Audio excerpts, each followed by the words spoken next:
Yes, Hannah Montana is my hero. I love her so much, and this is the only time she's going to be in town, and now I'll never get to see her. Will you help me? All right, fine. Reluctantly, Brian agrees, and the two sneak into the venue, taking advantage of the distracted security. After searching, Stewie spots his idol, but as he tries to act cool, he can't contain his excitement when he sees Miley in person. Okay, now remember to play it cool. Act like you belong here. Oh my God, Miley, I love you. I'm your biggest fan. Can I touch your hair? Ah! Surprised by the two strangers, Miley asks how they got in, to which Brian quickly lies, saying Stewie is a huge fan and, on a whim, claims that Stewie has cancer to tug at her heartstrings. This is my friend Stewie. He's just a baby, and he's your biggest fan, and he has cancer. Oh my God. Really? Yeah, he's got a tumor in his head the size of a football. Oh really? Does it come with its own personal trainer too? Stewie was then privileged to sit next to Miley Cyrus, feeling as if he were in a wonderful dream. His words made Miley smile, and oddly enough, they could communicate well with each other. As they got to know each other, Stewie found out she was writing a new song and offered her one he had recently written. So do I. Oh, you wrote a song? Look at you. You're a regular little Tim McGraw. Oh sure, I look just like them, as if they were in a funhouse mirror. Miley praised the lyrics Stewie wrote and invited him to duet the song with her, which made Stewie very happy. That we've got what it takes to be very best friends. Miley is incredibly sweet, buying ice cream for Brian and Stewie and letting them hang out before heading off for an interview. However, when Stewie hands her his phone, they hear a strange noise coming from it. Stewie, can you hand me my cell phone? Oh, sure. Thanks. That was weird. Did you hear that when I was giving her the phone? No? It was like interference or something. Curious, Stewie and Brian sneak into the dressing room, only to be shocked to discover that Miley is actually a robot. This explains why she was able to communicate so naturally with Stewie. Oh my God! She's an android! Miley Cyrus is an android! Brian said she was created by Disney, that they built perfect idol robots. Stewie agreed, saying she never fell, like Fencer Henry with a big hole in the middle of him. Aha! Right through me! Prepare for returned fire, Sir Joseph Broadfront! I give you one last chance to rescind your insult of calling me a common dandy. Never? The two watch in awe as Miley dances flawlessly, still unable to believe she's not human. She dances like a real girl. She moves like a real girl. Yeah? Do you think she does other stuff like a real girl? You know, if you reprogrammed her? Brian, that's 6. She's 16. I'm 8. Stewie, ever the inventor, figures out a way to access her circuits and tamper with her internal wiring. He shocks her, causing her to short circuit and go haywire. Miley Smash! Uh-oh. Hang on. Maybe I can fix this. Run! Panicking, Stewie runs for cover, while Miley, now out of control, rampages through the street. Do you think you could make a little more time for your son? Yeah, I guess so. What's the hurry? Did you guys see a spider, or are you just running from your problems? Exactly. Trouble is looming. After settling the dispute between Peter and Chris, the monkey rushed in to try to stop Miley. However, he only made her angrier. Miss Cyrus, I ask you to stop what you're doing. I don't just mean this, I mean everything. The show, the music, it's all just awful.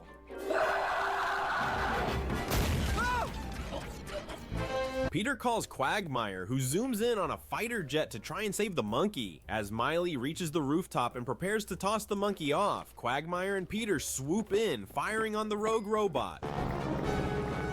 All right, Peter, we're closing in. Get ready to fire.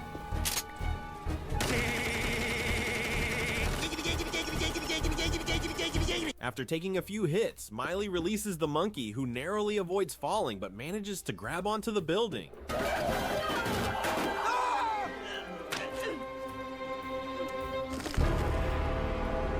Miley briefly fights back, but Quagmire's plane delivers the final blow, sending the robot plummeting to the ground, where she powers down.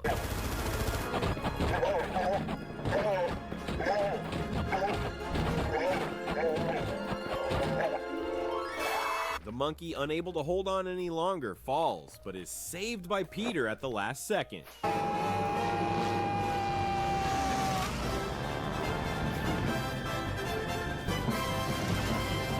chaos settles, Stewie and Brian survey the wreckage, and Stewie jokes that this is Brian's chance to see if the robot's throat works like a real girl's. You know, Brian, here's your shot. Go for it.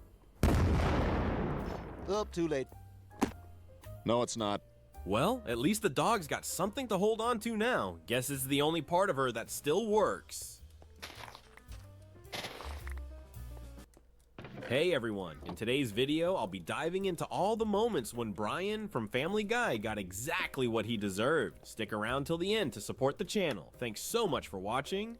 Number 1. Brian is proven to be a fool in court in Season 18, Episode 20. Brian enters Stewie's room intending to ask something, but Stewie stops him as he is focused on listening to an opera performance. At this point, the scene transforms into a grand opera house filled with an audience. This part always speaks to me.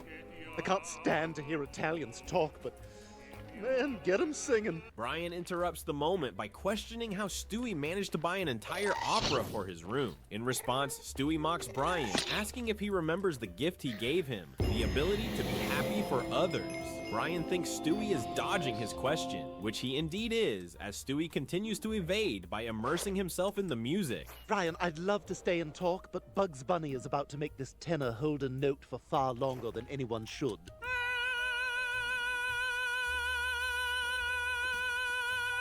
Ain't he a stinker? While Brian's initial question remains a mystery, he soon finds himself at Quahog Pets, inquiring about a dog with shiny fur, only to receive a nonchalant response from an employee who doesn't like their job. Yeah, I, hate this job, so I don't know. A short while later, a mother and her child walk in, claiming to be fans of Brian. He mistakenly assumes they are readers of his book, Faster Than Love, but they are not. Instead, the mother hands him a copy of Flunky the Silly White Dog, written by Griffin Stewart. Be careful with that thing. It might accidentally change your life. I don't know that book. I'm talking about this one. Flunky the Dumb White Dog? By Griffin Stewart? This book is prominently displayed at Naren's bookstore, leaving Brian feeling humiliated as he spots his catchphrase, Herf Durf, within its pages. My catchphrase is Herf Durf? Hey, do you know where I could find any books about, the pancreas? Upon returning home, Stewie is playing in the yard when Doug appears, asking to borrow a shovel to dig a hole in China. I need to borrow a shovel. I'm digging a hole. A hole? Where are you going? China? That's the hole.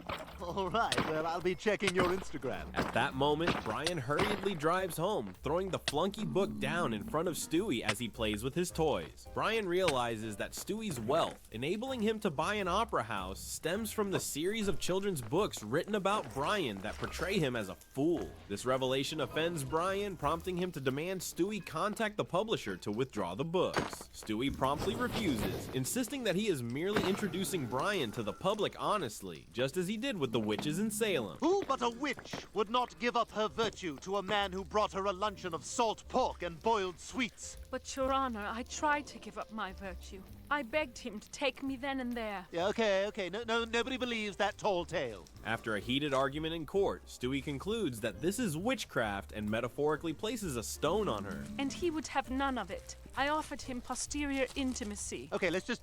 everyone calm down. The court reporter will still his quill. On hands and knees, I begged him. He said he had an early appointment. Witch! Press her between stones! Stewie further aggravates Brian by organizing a book signing event for readers at Naren's bookstore. Okay, who do I make this out to? Actually, could you use a Sharpie? No, my mom says I can't use Sharpies. They're permanent. While he is signing, Brian arrives with his lawyer to file a defamation lawsuit against Stewie. Stuart Griffin? I represent Brian Griffin, who is suing you for defamation. That's right, I lawyered up, you little bitch.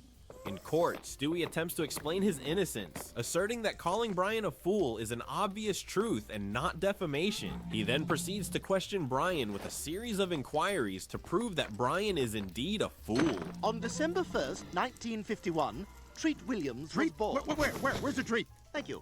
I will now read the entry for Christopher Walken. Walk? Go for a walk? This dog is dumb. When it's the turn of Brian's lawyer to defend him, he stumbles and trips over the table, leaving him unable to say much. Thank you, Your Honor. Son of a dick! Ah, crap! Right on the bone! Ow! Do you wish to proceed? Huh?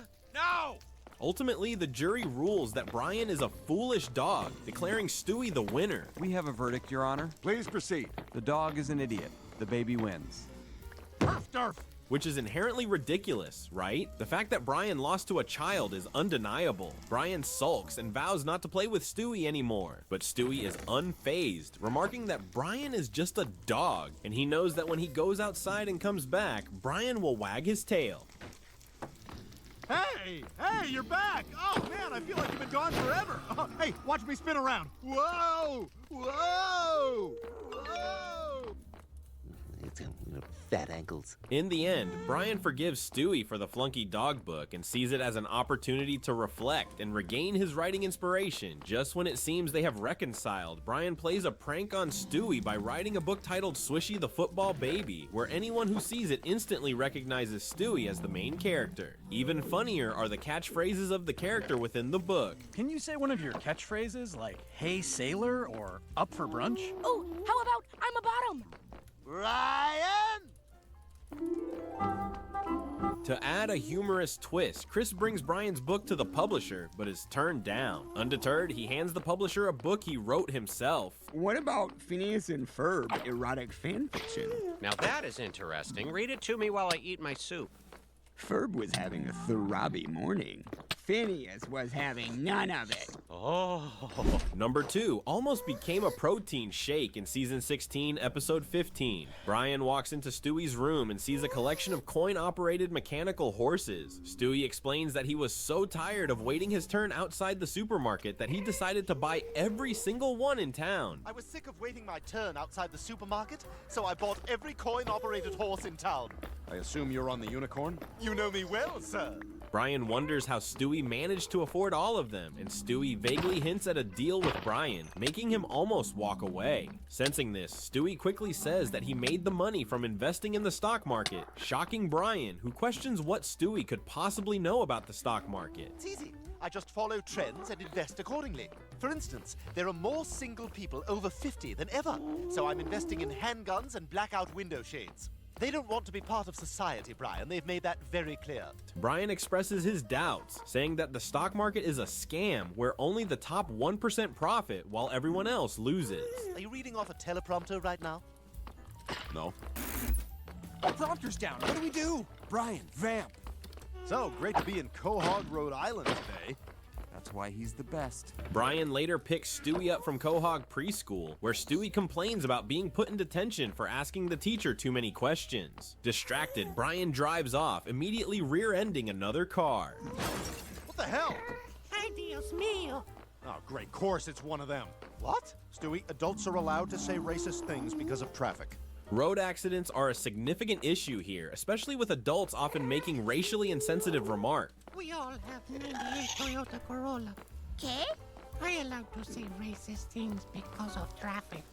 Worse still, without insurance, Brian speeds away, ignoring the accident he just caused. The accident was due to a faulty bumper, which would be expensive to repair. Stewie offers to invest the money for Brian, promising he won't lose it. With a sigh, Brian reluctantly agrees, seeing it as his only chance to make quick cash. Guess I'm not the first person to cave into family pressure, like Stephen Baldwin. Why aren't you a bloated alcoholic yet? I'm sorry, Ma! A few days later, Brian is in a foul mood, assuming Stewie lost all the money he gave him, but to his surprise, Stewie hands over a thick stack of cash, leaving Brian in disbelief. Stock market is a sucker's bet, like chasing your tail. God, it's right there, and yet a million miles away. What are the physics of that? I didn't lose your money, Brian. Quite the contrary. Here's 1,000 to fix your car, and here's 1,000 profit. Brian takes a moment to consider Stewie's suggestion to invest again, while Stewie is off rescuing a damsel in some fortress.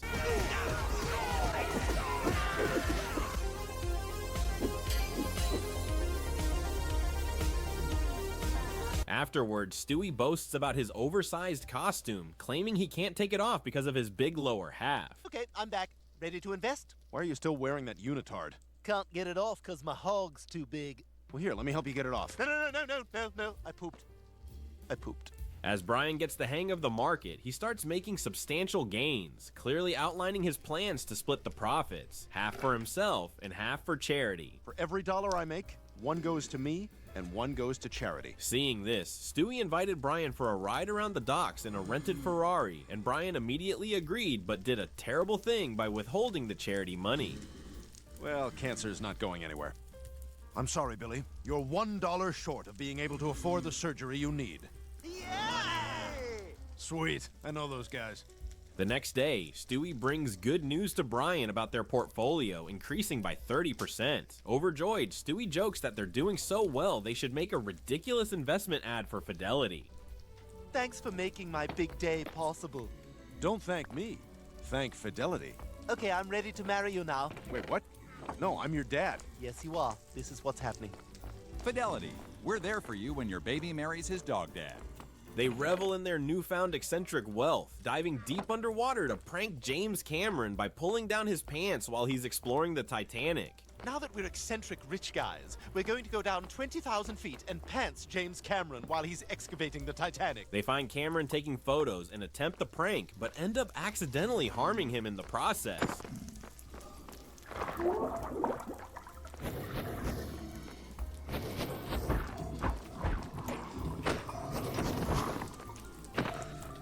Continuing their search for investments, they visit a rundown factory. Stewie is annoyed at being woken up early, while Brian eagerly introduces the place as a South Korean company that specializes in high-protein shakes. If successful, it promises high returns. Stewie, skeptical, questioned why the company was in such a remote area with closed windows and guards outside. They decide to investigate further, discovering that the ingredients are made from illegally hunted dogs. Among the poor animals is Rover Dangerfield, with his iconic comedic voice. When the Korean guy said shake, I thought he meant my paw. Then he said I was gonna be protein.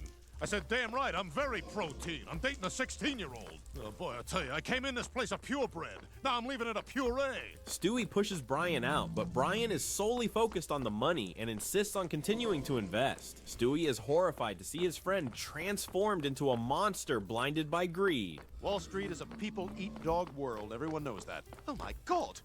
Brian, you've turned into a monster! Hey, that's offensive to the monster community. Yeah, some of us are nice. However, Brian argues that the meat of local dogs is a cultural delicacy, deserving respect. Ultimately, Brian decides to go it alone, despite Stewie having been with him since day one. He becomes arrogant, thinking of himself as a master investor. Sorry, Stewie. When I left you, I was but a learner. Now I am the master. Yeah!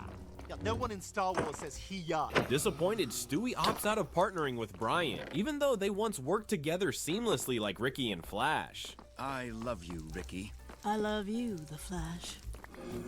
Stewie, I don't think that's right. I didn't see the movie. Yeah, no, I didn't see it either, but yeah, the Flash was the name of her rock band. You saw it. Yeah, I saw it. So did I. The next day, Brian goes alone to meet the factory owner, unaware that he's being lured into a trap with a chloroform cloth. Here, breathe deeply into this investor's rag. All right. Now, I'm not sure if I'm saying this right, but, boo! Cocky. At home, Stewie is still upset with Brian for his selfishness and poor behavior. Meanwhile, Brian tries to call Stewie, but he's left his phone on the bed and doesn't notice. You've reached Stewie Griffin. Leave a message. Hey, give me that phone. Stewie, it's Brian. You gotta help me. I'm gonna get eaten. Damn it. Regret begins to set in for Brian as he reflects on his bad choices, realizing he never expected to leave this way. He still dreams of a slow, drawn-out old age, being a bit of a nuisance to his owner. Here we go. Let's get you to the living room. Lois, wrap one of his walking to the car pills in roast beef and peanut butter. I'm gonna hold his hips while he stands confused in front of the water dish. Go on, boy. It's right there. Brian envisions himself so frail that he can't even drink water on his own, with Peter having to help him drink. Come on, boy. It's right there. It's water. You like it. There you go. You're doing it yourself. By nightfall, alone, Brian hopes Stewie will read his message and come to save him in time. What the? Good job, Rupert. Now let's hope we can find Brian before it's too late. Hey, don't touch me. I'm rich. He just makes it so difficult to be on his side. Luckily, using his infiltration skills and Gymkata, Stewie arrives just in time to take down the guards before Brian is taken away. Stewie! Oh my God, thank you! I'm so sorry, Stewie. I guess I just lost my head. Once home, he expresses gratitude for helping him see the evils of Wall Street. Stewie counters that the fault lies in Brian's own greed. Money isn't the problem, it's the lack of clarity in his own judgment. Well, money is the root of all evil. No, it's not. It's just you. Hello, others. I am the father.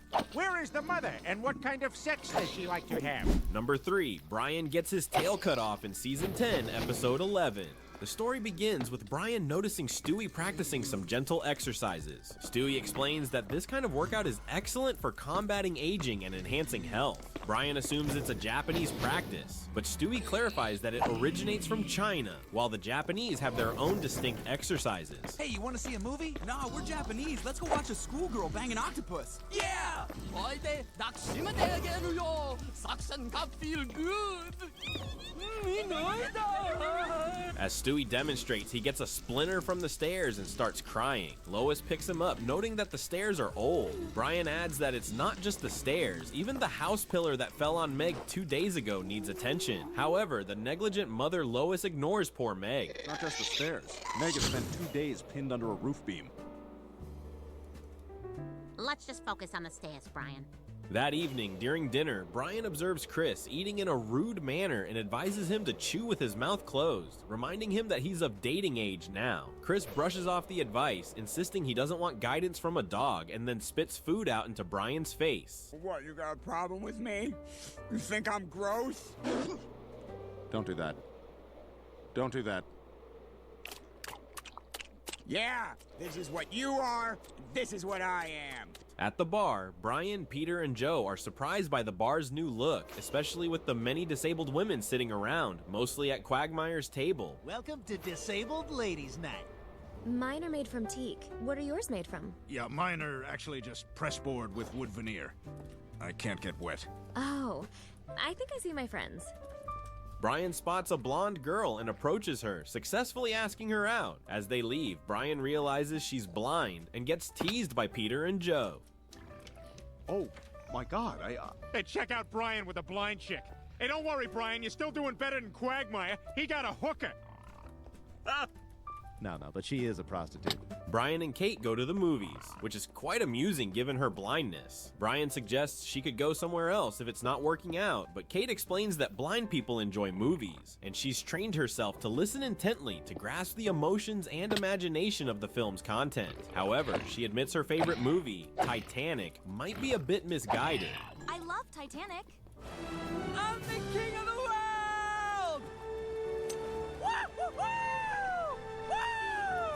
After the film, Brian walks her home and playfully asks if she needs help getting into bed, but Kate politely declines and suggests meeting again. After wishing her goodnight, Brian leans in to kiss her, but the barking from a neighbor's dog interrupts. All right, good night. Ugh, our stupid neighbor's dog barks 24/7. God, I hate dogs. Kate reveals her disdain for dogs, and Brian reluctantly agrees that dog lovers can be quite bothersome. Wow, it's a nice apartment you have. Is this your dog? Yes, isn't he the cutest little cutie wootie? Look how cute he is. Yes, he's very cute. Yes, he's cute. Yes, he's cute, cute, cute, cute. This girl seemed to go crazy, shoving the dog into her boyfriend's mouth, which terrified him. Look at him, look at him, look at him. Okay. Look at it! Look at that face! Come on, look at that face! You look at him! Look at that face! The next morning, Brian is having his usual coffee and reading the paper when Stewie asks for advice on choosing a skating name. Brian, if I ever take up roller derby, what do you think my name should be? Bruisin B. Anthony, Alicia Sleaze, or Cohag? How about Harlot O'Scara? Oh, you dick, that's genius. When Stewie inquires about the date with Kate, Brian praises her, finding nothing to criticize about her looks or personality. Stewie, however, thinks her blindness might make her eyes appear strange, but Brian insists she has beautiful eyes. Stewie suspects that Kate is merely looking for a guide dog, but Brian clarifies that she doesn't even like dogs. What? Does she not know you're a dog? How is that possible? Well, we haven't done anything yet, so I'm just gonna avoid touching her until a little more time has passed. Brian plans to reveal the truth later, hoping it won't matter. Stewie mocks Brian's optimism, comparing it to finding the Bat Cave. Look, you can't expect to hire 60 workers to dig a cave under your house and then keep it a secret. I mean, those men live in this town. Batman tried to cover up his cave by telling everyone it was for geological surveys. Yeah, but I told them it was part of a geological survey. Batman. They built a Lazy Susan for your nuclear car. That's something they consider conversation-worthy. Brian and Kate have a picnic in the park. She thanks Brian for saving her from a robbery, unaware he staged it to win her favor. And stay away from my girlfriend! Brian, I know karate too. I can help you. You stay out of this, lady! I got one! I think I got one! Brian even tricks her with a treadmill and fan, making her believe they're at the Eiffel Tower. Are we almost at the top? Yep, just a few more steps. There we are. Ah, the winds of Paris. Isn't that what they say? Oh, that breeze is gorgeous.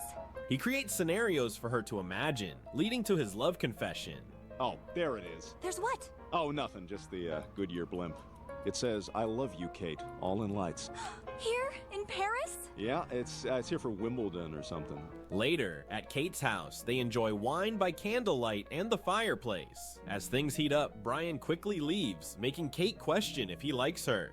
Brian lies, saying he prefers a slow approach, like a sloth. Hey, is sometimes taking things slower better?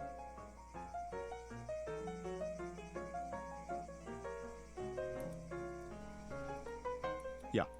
Without listening to Brian's excuses, she threw herself into a kiss with him, mistaking his fur for a beard, and told him she liked beards. Then she invited Brian to meet her parents for dinner, but Brian hesitated because her parents might see him. Kate reassured Brian, showing her charm and hinting that she wanted things to go further. Then why don't you tell me how they feel? Next time. Some things are worth waiting for. Wow, you're really a true gentleman. Yep, not too many of us left. The next day, in a panic, Brian seeks Stewie's help to navigate meeting Kate's parents. Drawing from his extensive experience in creating choreography for Asterisk Showgirls Asterisk, Stewie agrees to help. Okay, stop. Elizabeth, darling, too much hands, not enough hips. Can I just show you? 1, 2, 3, 4, I'm dancing from my vagina. He performs a dance for her, asking her to replicate just 20% of what he demonstrated to meet his standards. 1, 2, 3, 4, I'm grinding. Orgasm eyes, and we're done. You do 20% that, and we got a movie. They go to dinner with Stewie disguised as a nurse and Brian wrapped in bandages like a mummy. Brian meets Kate's parents, with Stewie explaining Brian's injuries from saving 2 kids in a fire. Oh my god, Brian. I know, right? So noble. Plus, he's the only one of my patients to never ask me for handwork. Such a gentleman. Brian's heroic act impresses Kate, and Stewie cleverly masks Brian's dog smell while serving them, accidentally spilling a drink on him. It smells like wet dog in here. That is the smell of backed up, unreleased genital essence. As I said, he's been an amazing gentleman. Kate's parents are impressed, and they toast to Brian. As a reflex, Brian wags his tail, causing Stewie to cut it off to prevent anyone from noticing. Can't help it, do something. Damn it. I meant hold it, not cut it off. You weren't specific. I've never done this before. Brian silently cries in pain, further hurt when Stewie disinfects the wound with a candle. What the hell are you cauterizing your tail? Trust me, I'm a nurse. To ease the pain, Stewie tries to inject morphine, but Brian protests in dog language. During their struggle, Brian's ears are revealed, and he admits the truth to Kate. Here's a little morphine. What the hell? You're not gonna stick me with that thing? I don't think that's a real nurse. Just hold still. Pretend you're at the vet. Vet? I hate the vet! Brian pulls Kate aside, apologizing for deceiving her, but she doesn't accept, leaving through the emergency exit and causing an accident. Stewie realizes he must step in as a nurse to help. You screwed up, Brian. And now you're gonna have to watch me walk out that door.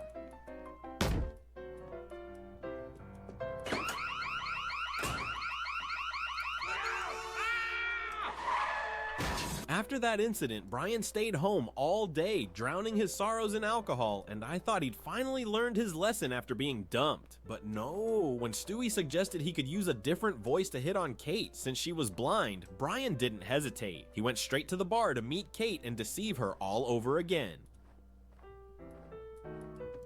Hey, are you Kate? Yes? Hey, it's Noah from J-Date. Oh my god, hi! Number 4, ruthlessly rejected by Bill Maher in Season 9, Episode 6. Brian and Stewie are lounging on the couch when a delivery guy shows up with a package for Brian. As he opens it, he discovers it's his book, along with a note from the publisher. Turns out, Brian's book, Faster Than the Speed of Love, flopped so hard it was sent back. You guys got a garage or something? We got like 300 boxes of these things. Wow, that's a lot of boxes. And the sheer volume of returns is comically enough to fill his entire house. Stewie opens it up and finds that Brian's books are wrapped in crumpled paper from, surprise, surprise, Brian's own books. I bought a vase last week and it's still in the box and I just want to check to see what they used to pack it. Ah, it's your book! Frustrated, Brian decides to give up on being a writer after numerous failed attempts. The next day, while reading the newspaper, Brian gets steamed over the New York Times bestseller list being filled with ridiculous titles. He boldly declares he could write something equally ridiculous in just one night. Stewie thinks Brian's just bragging, but Brian insists he can knock it out in 3 hours and that idiots across the country would buy it. Sadly, he's now done with writing. Seeing Brian's confidence, Stewie encourages him to go for it, and Brian finally agrees, making Stewie excited to join and promising to stay quiet like a coma patient. I've got it. Predator versus Batman. Why has no one done this? I need a pen. Where's a pen? Oh, right. I can't move. That's okay. I'll remember it. I mean, I can't forget $1 million idea like that. It's even better than the one yesterday about the guys who... Wait, I mean the woman with the... This crazy breathing machine came up with a great idea, but didn't have the brains to remember it. Damn it, I just had it. All right, calm down. At least you've still got Batman and the... It was Batman meets... Oh, you gotta be kidding me. I just had it. What was it? Batman has a son? No, you idiot. No wonder your wife shot you. Brian completes a trashy book.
Sit onto a mining tree.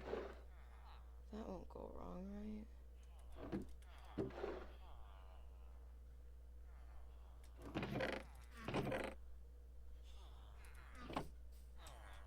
Don't even...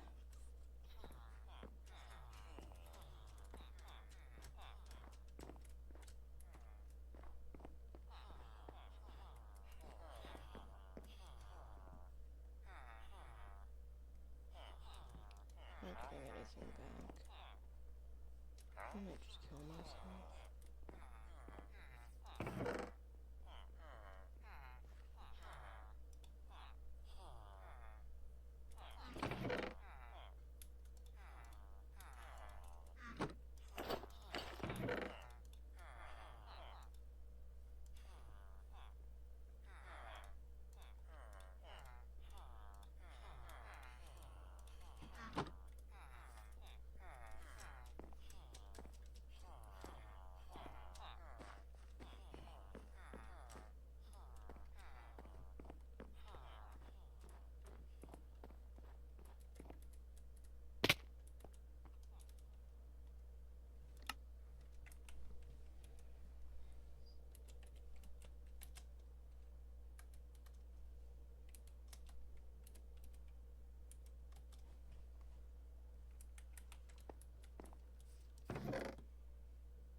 Garden.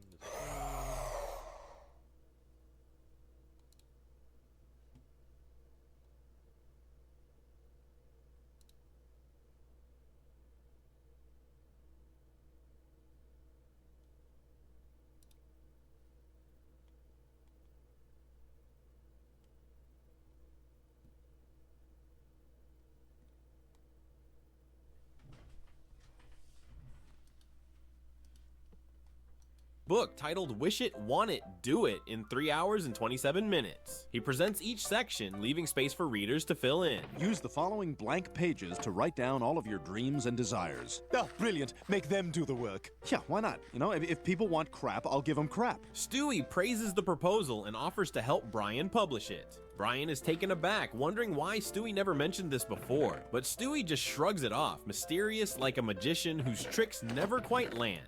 The next day, Stewie brought Brian the exciting news that they were preparing to publish his book, and we also found out that Stewie had a special relationship with the publisher. Thank you so much, Don. Red overalls, a yellow shirt underneath. I don't really have time to do this right now. Overjoyed, Brian called the editor at Penguin Publishing, but he was busy. Penguin Publishing? One moment, please. Sir, I have a Brian Griffin on the line. Out! Get out! Get out now!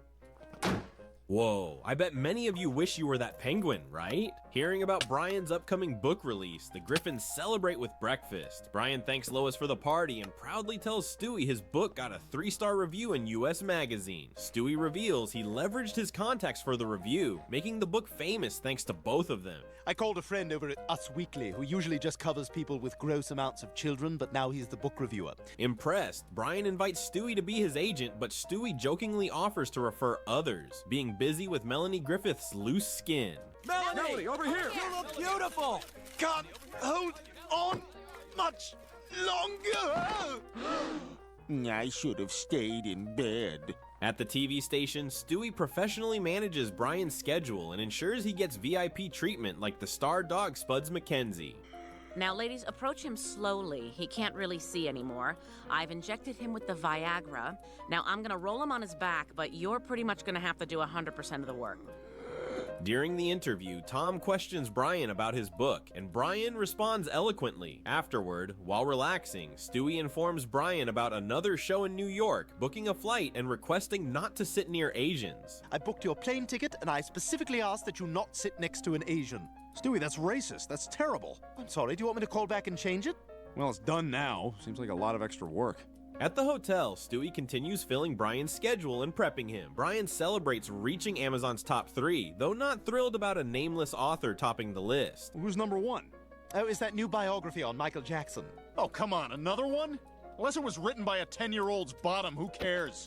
It doesn't say who the author is, Brian, but I would guess that it's probably not that. Brian dampened Stewie's spirits by saying he was satisfied with most of what Stewie did, even though Stewie had actually done everything. This left Stewie feeling less enthusiastic, and in turn, Brian became irritated with him. God, how weird would it be if she just showed up at my room later? Why, were you thinking of me doing that? I don't even know what you're saying anymore, man. Just do whatever you're thinking. Oh man, crazy. Tensions rise as Brian and Stewie argue over behavior. Brian being dismissive to older fans while flirting with young girls, even leaving his number in books. Well, you know, that's what I set out to do with this book, so, you know, I gotta tell you, that makes me feel pretty great. This is just a phone number. I know. My phone number. Stewie closes early, reminding Brian to rein himself in and saying he's more deluded than the guy at Penguin Publishing. You want to get a book published, don't you? Well, yes. Well, if you want to be in black and white's got to be in you.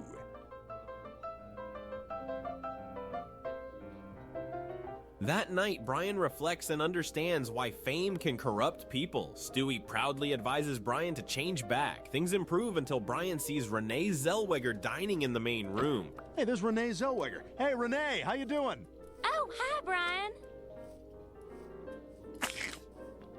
Furious at Stewie for the backroom booking, Brian feels insulted. Despite Stewie's apology, Brian insists he deserves front room status as a best-selling author. I have written a best-selling phenomenon. I should be sitting in the front damn room. Okay, I hear you. Still upset, Brian makes Stewie take a cab home alone, penniless. Oh, Brian, are you going straight back to the hotel? Because I was going to go back... You know what? I'll take a cab. Oh. Well, at least it's not raining. Back home, Brian is furious about having to sit next to a sick Japanese passenger. Despite not minding earlier, Stewie, terrified, calls him a monster. Dear God, he's become a monster. Stewie, I got a flea thing going on in here. Where the hell's my front line? When a text reveals Brian's invite to Real Time with Bill Meyer, Brian praises Stewie, saying, "Great job." Stewie, great job. Oh, great job. So you know that phrase. What's that? What? What phrase do I know? Bill Maher, woo! At the studio, Brian feels humiliated when Stewie places him in a shabby waiting room. Things get worse when Stewie forgets to inform Brian about the guest change, making Brian so angry that he fires little Stewie. I am so sorry. I am done with you. Do you hear me? Done. Get out of here now. Brian, please. You're fired.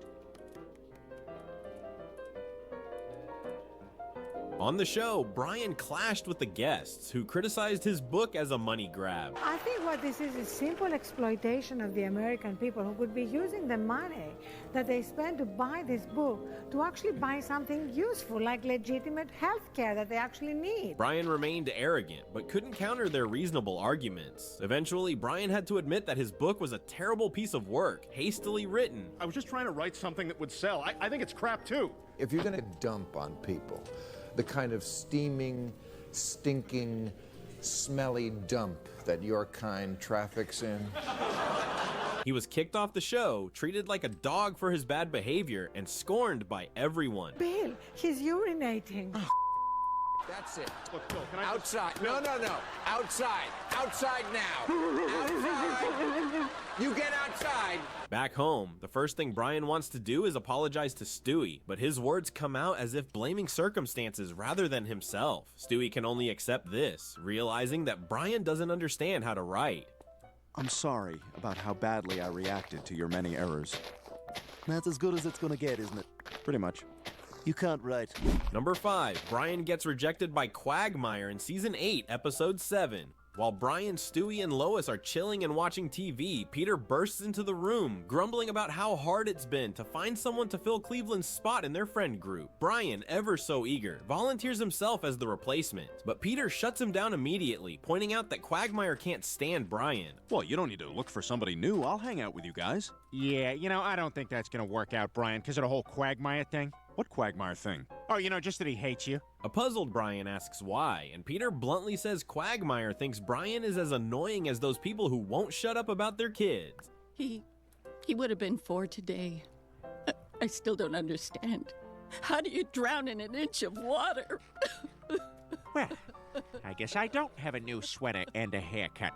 The next morning, Brian stations himself outside Quagmire's mailbox, hoping for a coincidental run-in to finally figure out why he's so despised. As he waits, Stewie rides by on his bike and drops a breaking news bomb. Chris Farley has died. Brian, completely unamused, reminds him that news broke 12 years ago. Stewie insists he saw Farley on TV the day before, unaware it was just a rerun. But I thought my knocking on the TV glass distracted him, and that's what made him fall down that hill. Oh, seeing him fall down that hill put me in a good humor. Irritated by Stewie's distraction, Brian shoos him away, explaining he's trying to confront Quagmire. Once Stewie leaves, Quagmire steps outside to grab his mail. Brian greets him warmly, but gets a frosty fine in return. Things go from bad to worse when Brian jokes about the woman standing behind Quagmire, assuming she's one of Quagmire's conquests. She's a hot piece of ass, and from the looks of it, she likes it rough. That's my sister, Brian. Her boyfriend has been beating her mercilessly. The last thing she'd want right now is to be objectified. Oh, God, I'm really sorry. I got a deaf brother. You want to make fun of him, too? Turns out she's Quagmire's sister, who's been battered by her abusive boyfriend. And, as if on cue, her violent partner appears and treats her exactly how Brian had jokingly described. Where is she? She's not here. Get out, Jeff! Just get out of here! Oh, I'll get out when I'm finished. No! Quagmire, already fed up with Brian, grows even more furious and tells him to get lost, calling him utterly shameless. You feel good about your sex joke earlier, Brian? He's savagely beating her again. You hear that? Yeah, I'm not deaf. Oh, what, like my brother? Boy, you have no class. Yeah, that's the guy's brother, man. Yeah! Shut up, bitch! A few days later, Brian dressed up neatly, preparing for dinner with Quagmire. Stewie, astonished, asked Brian how he managed to pull this off. Brian smugly admitted that he tricked Quagmire into going out by sending a card pretending to be his ex-girlfriend. Stewie saw this as setting up for disappointment, likening it to delivering flowers to a room full of fat women. Is there a Miss... Aww. Brian arrives to pick up Quagmire in a sleek black car, while Quagmire, with a hopeful bouquet in hand, climbs in. When he sees Brian, he's confused, but Brian explains, just like he did to Stewie, that Quagmire would never agree to dinner otherwise. Cheryl was the one that got away. She was the great love of my life. I thought this was my chance to finally achieve some real happiness. Ever since she left, I've been chasing girls to fill the hole she made when she walked out. And now I'm forever lost. To make up for it, he promises a fancy meal, but Quagmire is heartbroken, crushed by the hope that he might have rekindled a romance with his beloved Cheryl. Tears streaming, he sobs about the lost chance. And Brian, trying to salvage the moment, pleads that he just wants them to be friends. I think we could be an even better team than Lewis and Clark and the guy who likes to rip up maps. All right, the Northwest Passage. Hey, can I see that? Damn it! You ass! Clark was too frazzled by the chaos this guy caused, but Lewis advised him to stay calm and take a sip of water. No, I hate him! Look, you're angry, you're dehydrated, just have some water from the canteen and you'll feel better. Okay. I just totally drowned this anthill. Hey, when are we gonna get there? At a fancy steakhouse, Brian makes awkward attempts at conversation, but Quagmire, focused on his food, gives curt responses or avoids discussion altogether because, well, he still despises Brian. Finally, Brian cuts to the chase and asks why Quagmire hates him. Quagmire doesn't hold back. He declares Brian the worst dog he's ever met. You constantly hit on your best friend's wife. The man pays for your food and rescued you from certain death, and this is how you repay him? And to add insult to injury, you defecate all over his yard. A sleazy, self-righteous, hypocritical, and self-absorbed flirt who tries to hook up with his friends' wives, and a terrible writer who somehow believes he's the next literary genius. And by the way, driving a Prius doesn't make you Jesus Christ. Oh, wait, you don't believe in Jesus Christ, or any religion for that matter, because religion is for idiots. Well, who the hell are you to talk down to anyone? You failed college twice. And the cherry on top, Brian is boring and an absolute drunk. Done with his tirade, Quagmire leaves, exhausted and annoyed. You're just a big, sad, alcoholic bore. I'll see you, Brian. Thanks for the steak. Brian returns home and retreats to Stewie's room, clearly upset. Stewie notices he's been crying, and Brian admits all his efforts to win Quagmire over fail. Stewie consoles him, saying it's okay if not everyone likes him. Liking himself is enough, and hey, Stewie likes him. That cheers Brian up, and he's touched. Stewie then asks if he can sleep in Brian's room, and Brian agrees. They find peace in that comforting moment, at least until Brian ruins it with a late-night fart. Good night, Brian. Good night, Stewie.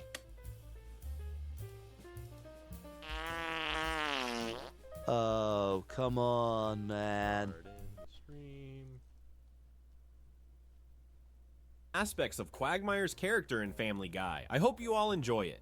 Help your sister get rid of her bad boyfriend in Season 10, Episode 3. Peter and the guys went fishing, but strangely, Quagmire was late. They decided to go look for him. Entering Quagmire's house, they were horrified to find him self-harming. It seemed his arousal had peaked, and he needed to do this to feel excited while watching a clown movie. Oh, yeah, baby. Oh, yeah, baby, you make me so horny. Peter and Joe quickly got Quagmire down and checked his pulse. Seeing that he was still alive, Joe urgently told Peter to take him to the hospital. However, Peter wanted to finish watching the clown movie first.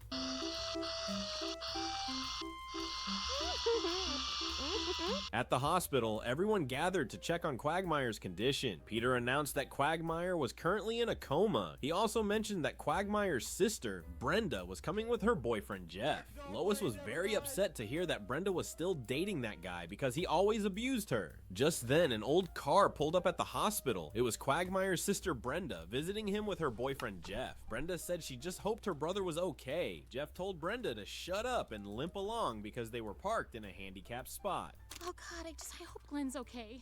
I'm so worried about him. Shut up and limp! We're in a handicap spot, you slut! In the hospital room, Brenda said that when they were kids, their mother used to sing them a song when they were sad, and maybe it would help Quagmire now. Jeff scoffed, saying a stupid song wouldn't wake him up, especially with the way she sang. Nevertheless, Brenda began to sing the song to Quagmire. Glenn, don't die from autoerotic asphyxiation.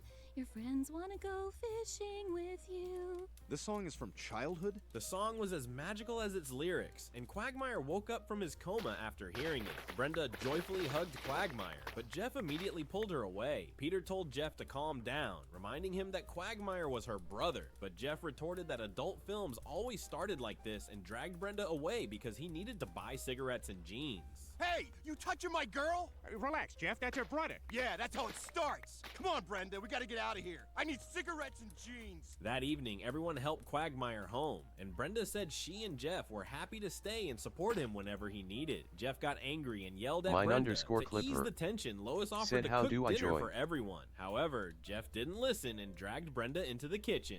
Why don't you call the cops like you did on Christmas? No, I didn't call them. They were called. Oh, now you're calling me a liar in front of this cat? I got another cat. It was a sleepless night for Quagmire, haunted by Jeff's insults. The next morning, he went to Peter's house, exhausted. Peter sympathized with him, saying Jeff was as scary as an Iraqi lobster. Death to America. Mine_Clipper. And butter Set her sauce. on him. Don't boil me. I'm still alive. Iraq lobster. Mine_Clipper. Said he had talked to Brenda about said, how leaving do I Jeff, join but Bruce it went Skull? nowhere, so he hoped Lois could talk to her, thinking it would be easier since they were both women. Lois met Brenda at a cafe. Strangely, Brenda was wearing sunglasses indoors. Lois asked if she could take them off. Brenda removed the glasses, revealing a black eye as big as a grape. Lois told Brenda she shouldn't be with someone like that, but Brenda insisted Jeff was sweet and that Lois didn't know how gently Jeff hit her when they were alone. Lois tried to convince Brenda, but Brenda said they were just in a complicated relationship. No, Brenda isn't complicated at all. Trying to get an honest answer from a 23-year-old girl. Now that's complicated. So do you want to go out sometime? Out like go out or hang out or just do something? Like a date? Like a date or like a date? Both, I guess. Yeah, sure, maybe. I don't know. Yes, no. Here's the first 3 digits of my phone number. Email me. That evening at the Drunken Clam, Quagmire told Joe that Jeff was a threat. They had been staying with Quagmire for 3 days, and all Jeff did was beat Brenda from morning till night. Peter asked Joe, as a police officer, if he could arrest Jeff. Joe said he couldn't do that unless Brenda filed a formal complaint with the police department. So Joe suggested holding an intervention, gathering Brenda's loved ones to express their outrage about Jeff to her. Brenda said she understood and appreciated what everyone wanted to do, but everything was fine. Quagmire said nothing was fine, and he wanted to say a few words to her, that she was no longer the sister he knew, that he loved her very much and wanted her to make the right choice for her happiness. Brenda, I love you. Please make the right decision. Which is a perfect time for me to tell my jokes. Peter! And I will save them for the end.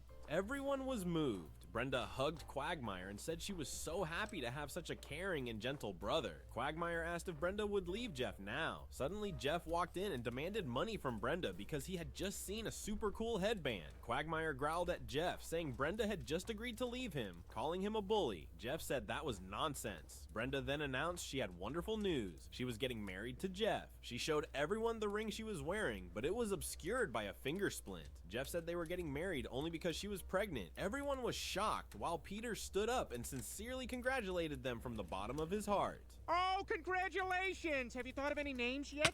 Maybe Slappy? Or Bruisey?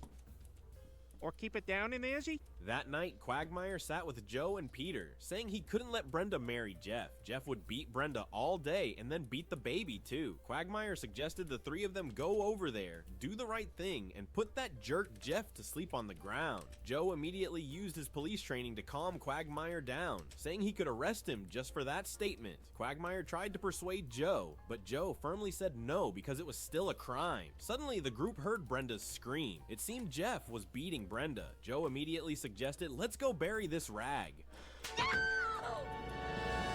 Let's waste this dick. At Quagmire's house, Jeff and Brenda were watching a comedy show. When there was a joke Jeff didn't understand, he slapped Brenda to the ground. At that moment, Quagmire, Joe, and Peter walked in. Jeff said Brenda had just fallen. He picked her up and told her to get her lazy butt up and get some beer for his neighbors. Joe said they didn't actually have time to drink because they were about to continue their nightly hunt and invited Jeff to join them. The four of them sat around a cozy campfire. Jeff said it was surprising that Quagmire invited him along. He thought Quagmire hated him. Quagmire said no, he didn't hate Jeff. Peter, in astonishment, asked, "So what are we doing here? I thought we were going to..." Luckily, Joe shouted loudly to drown out Peter's words. Jeff said he was going to the bathroom. Quagmire immediately grabbed a gun and said he would point it at Jeff's head when he returned before he knew what was happening. Suddenly, a gun was pointed at Quagmire's head. It was Jeff. He had known everything. He said Quagmire was pathetic for bringing friends to do dirty work. He knocked Quagmire to the ground. Jeff said, "Now the plan is I take Quagmire for a ride and you all freeze to death out here." Jeff knocked out Peter and Joe, then forced Quagmire to drive him deep into the forest. When they were far enough, they got out of the car and Jeff said, "Get ready to die." Quagmire said if Jeff had the guts, he should put the gun down and settle this like men. Jeff laughed maniacally and said, "That just means you die slower." He threw the gun away and lunged at Quagmire. Quagmire tried to dodge and attack Jeff, but it was useless and Jeff beat him badly. After giving Quagmire a thorough beating, Jeff pinned him down and started strangling him. Quagmire struggled but couldn't break free. Finally, he stopped breathing. Jeff grabbed a shovel and went outside to dig a hole, intending to bury Quagmire's body. Suddenly, there were headlights and the sound of an engine behind him. It was Quagmire in the car, shocking Jeff. What the hell? I killed you! I choke myself every day, you bastard. Jeff tried to run, but tripped and leaned against a tree. Quagmire drove the car straight at Jeff, and everything ended with a boom. Quagmire smiled with satisfaction. The next morning, Brenda was crying her eyes out at Quagmire's house. When she saw Quagmire, she said Jeff hadn't come home last night and hadn't called either. Quagmire said it seemed that Jeff had left this morning, and Peter found a note Jeff left for her. In reality, Peter and Joe had written it, saying that without him, Brenda and the baby would live better, also creating an alibi for the guys. Brenda read the letter and sighed. Well, I guess he really left. She cried uncontrollably. I kind of want to kill somebody else now. Oh, what? In season 13, episode 4, Quagmire helps Brian get a new set of teeth. Peter feels down when the TV announces that his favorite movie, Glory, is being replaced by Shaft. Brian jokes that it should be replaced by a movie called Dick, but Peter objects, saying Dick is too short and they need Pecker to replace Glory. While they are arguing, Peter finds one of Brian's old toys, which makes Brian wag his tail excitedly. Peter finds it disgusting at first, but then becomes interested and wants to take it from Brian. Peter tries to grab the toy, telling Brian he needs the rope for a nautical-themed restaurant he plans to open. Come on down to Pete's Crab Shack. We got boat parts on the wall, so you know the crab comes from the ocean. Eating next to a porthole, what? Determined to get it, Peter offers Brian other items in exchange for the rope, but Brian refuses. Peter then ties another rope to Brian's toy and attaches it to his car, driving off with Brian still holding onto the toy. At this point, I have a bad feeling for Brian, and indeed, Brian holds onto the toy first with his hands, then with his teeth, running after the car. No matter how wildly Peter drives, Brian doesn't let go. Peter, not willing to lose, swerves the car, causing Brian's face to smash into a metal pole, knocking out all his teeth. Furious, Brian tells Peter this is the stupidest thing he's ever done. No, Brian, the stupidest thing I ever did was turn the bubbles off in a hot tub. Yeah, party! Ew, bath with friends. Brian appears with a toothless mouth, making his nose droop. Stewie hesitantly says he looks like an anteater, making Brian even sadder. He asks Lois to take him to the dentist, but she refuses, saying they don't have the money. Peter throws the rope back at Brian, saying it's boring and useless, which makes Brian storm off angrily. But here, you can have this back. It's boring. It doesn't do anything. You know what? Go to hell, Peter. Feeling dejected, Brian goes to the Drunken Clam, where he meets his savior, Quagmire. Quagmire doesn't insult his face, but says it looks like a used condom. Hearing this, Brian cries a lot, not knowing how to fix his teeth without money. Feeling sorry for Brian, Quagmire tells him to man up and gives him the address of his personal dentist, saying he can use it freely because he has an account with the dentist. What is this? That's my dentist. He'll bill me. I've got an account. You got an account with a dentist? He sells me nitrous at wholesale. I bang his wife. Brian returns home with his new teeth, making the whole family happy. Oops, I noticed these teeth look like human teeth. Maybe the dentist in Quahog doesn't have fake teeth for dogs. But it looks funny, doesn't it, folks? Brian feels self-conscious about his teeth until Lois compliments him, saying he looks like a movie star and even more handsome than Adam Carolla, which makes him happy. Peter adds that this is the most successful cosmetic surgery in the house since Lois got her breast implants. I don't know what happened. I told the doctor C-cups. I told him something else. I think he did a damn good job. Okay, now we've used him too much. Starting the day with his new human-like teeth, Brian feels cheerful, energetic, and thrilled that everyone likes him more. He finds his calling in real estate after successfully advising a young couple on buying a house. After being hired by a real estate agency, Brian continuously sells houses, including one leaning towards a cliff.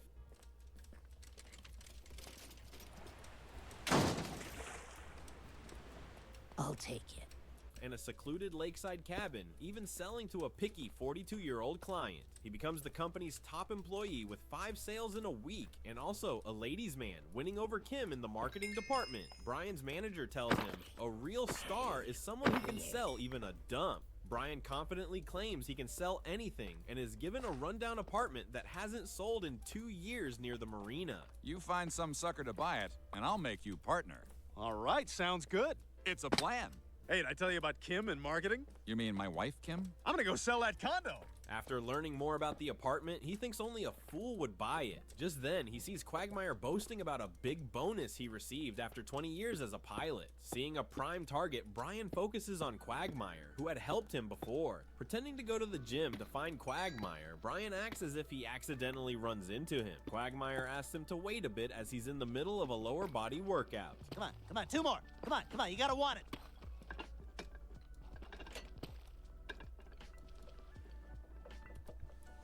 Nice job. Let's get you a rub down. Returning the borrowed money, Brian tells Quagmire about a great investment opportunity in a cheap apartment opposite the marina, promising it will increase in value. Knowing Quagmire's weakness for women, Brian convinces him that there are plenty of girls there. Oh, wait, are you bothered by sorority noise, though? Continuing his sales pitch, Brian shows Quagmire and his friends a video introducing Prescott Tower, advertising it as the top luxury spot in Quahog. Peter gets excited after watching the video and urges Quagmire to buy it. The ceiling is a pool. The ceiling is a pool. Quagmire, you gotta get this. But Quagmire remains cautious since he can't see it in person. When Quagmire hesitates, Brian says if he doesn't buy it, a Delta pilot will. Quagmire, annoyed, asks if it's Lou Sheridan, someone he hates. Brian confirms and says he'll call Lou to confirm, making Quagmire think he'll lose the opportunity to someone he despises, so he agrees to buy it. Peter praises Quagmire for making the right decision, just like when he escaped a boring meeting. Which will offer us a good cost analysis comparison that I think we'll be able to utilize as we move forward into the next fiscal year. Hey guys, I gotta leave. I got a nosebleed and I don't work here. They prepare a lot of beer to celebrate the day Quagmire receives the apartment. When they arrive at the apartment, Quagmire feels uneasy because it doesn't look like the video Brian showed. Peter tells him not to judge a book or a movie by its cover. Come on, Quagmire, never judge a book by its cover. Or a movie. No!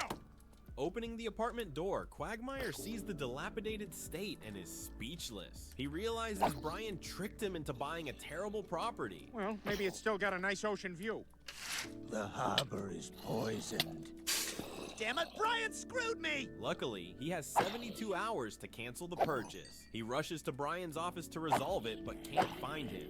Brian tries to avoid Quagmire by hiding in Stewie's pile of toys, but when Stewie finds him, he drives to a motel, thinking he'll be safe there. However, Quagmire is waiting for him inside, demanding he withdraw from the deal and return the money. Brian pretends to cooperate, but actually tries to stall until Quagmire is forced to buy the rundown apartment, and he succeeds, but at the cost of losing all his teeth once again. You're honest and direct and compassionate. And that is 72 hours. Enjoy your crap hole, dumbass. You son of a bitch! In Season 21, Episode 7, Quagmire takes good care of Stewie in Paris. Peter and Lois, along with Stewie, attend the fundraiser and Dad's Only Nice Shirt Night, organized by Stewie's school. Peter picks out his fanciest shirt from denim, featuring Warner Brothers characters. But Warner Brothers wouldn't license their actual characters. How are you, Doctor? Lois is surprised when Bonnie's post gets 43 likes, the same as hers, and even more likes than her own, which annoys her. I love that.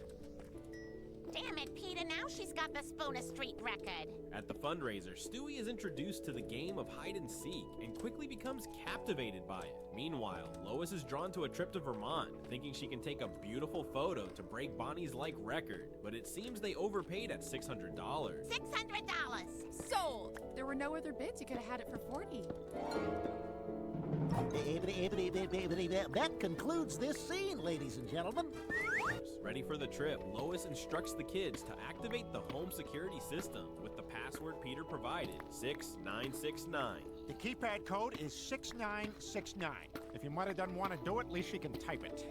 You're a legend, Dad. Stewie excitedly invites Brian to play hide and seek with him. When Brian starts counting and tells him to go upstairs, Stewie feels this is a groundbreaking idea, just like Twitch. Kinda quiet, normal quiet, Minecraft. Scorching hot audio levels! Continuing his passion for hide and seek, this time Stewie chooses to hide in the refrigerator, making Brian angry because it could be dangerous for him.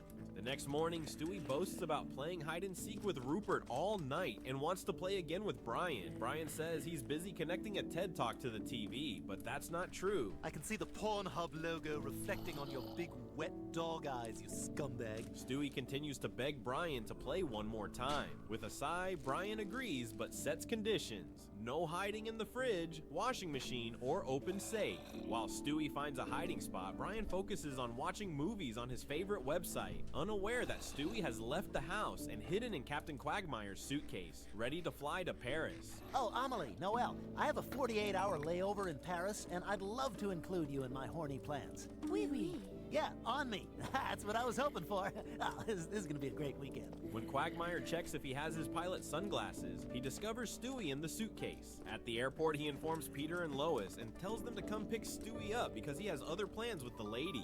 Initially, Lois and Peter are worried about Stewie, but after seeing their photos from Vermont getting many likes, Lois tells Peter to let Quagmire take care of Stewie while they continue taking photos to break Bonnie's like record. What a wonderful mother, right?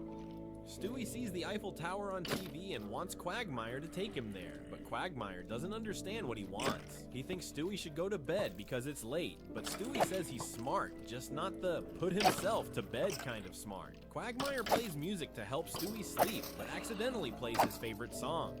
Hey, you got moves, man. Yeah, I mean, Miss Christie put me 2 from the middle at dance class winter demo. I know what I'm doing. Feeling happy, Quagmire wants to have a jumping contest on the bed with Stewie to see who can jump higher. This helps them bond and have fun, but the neighbor isn't too pleased with the noise.